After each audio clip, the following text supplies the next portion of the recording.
John est chef de projet dans une maison horlogère qui réalise des montres sur mesure pour chaque client. Chaque projet couvre la conception, l'approvisionnement, la production des composants et l'assemblage de la montre. John et son équipe ont déjà établi la liste des tâches à effectuer, leur durée et les ressources nécessaires au projet. Le temps de réalisation initialement prévu semble excessif aux yeux de John et de son équipe. Ils pensent que le projet pourrait se terminer plus tôt. Ils décident alors d'utiliser l'approche du management de projet par la chaîne critique pour accélérer la réalisation du projet.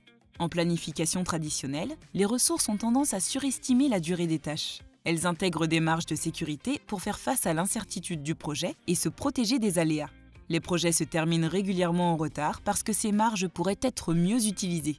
Elles sont gaspillées principalement à cause du multitâche, du syndrome de l'étudiant et de la loi de Parkinson. En utilisant l'approche de la chaîne critique, le chef de projet doit plutôt demander des durées de tâches ambitieuses, dites focalisées, correspondant au temps à valeur ajoutée nécessaire pour achever la tâche dans un environnement idéal, c'est-à-dire sans multitâche ni problème majeur. Les ressources doivent avoir très peu de tâches programmées à un instant T. Cela s'obtient en limitant le nombre de projets en cours et en nivelant la charge attribuée à une ressource. La chaîne critique du projet correspond à la plus longue séquence de tâches en prenant en compte à la fois les dépendances logiques et les besoins en ressources. Elle détermine la durée du projet. Tout retard sur la chaîne critique retarde l'ensemble du projet. Les estimations étant optimistes, il est essentiel de protéger la date de fin du projet en utilisant un tampon placé à la fin du projet. Des tampons auxiliaires sont également ajoutés pour éviter que des tâches non critiques ne mettent en danger la chaîne critique. La taille du tampon projet est significative. Il représente généralement un tiers de la durée totale du projet. La date d'engagement promise au client inclut le tampon du projet.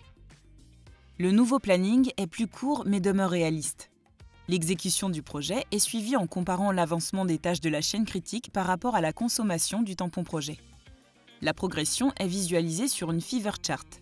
Des actions correctives sont déclenchées pour accélérer le projet si nécessaire en fonction de la zone dans laquelle il se trouve, verte, jaune ou rouge. Un projet se termine à temps lorsqu'il atteint le coin supérieur droit. Pour terminer les projets à l'heure, il faut prévoir de les finir en avance. John a réussi à terminer son projet avant la date prévue. Depuis son apparition en 1997, la chaîne critique a prouvé son efficacité dans des milliers de mises en œuvre à travers le monde. Et vous, quand allez-vous commencer à piloter vos projets par la chaîne critique ?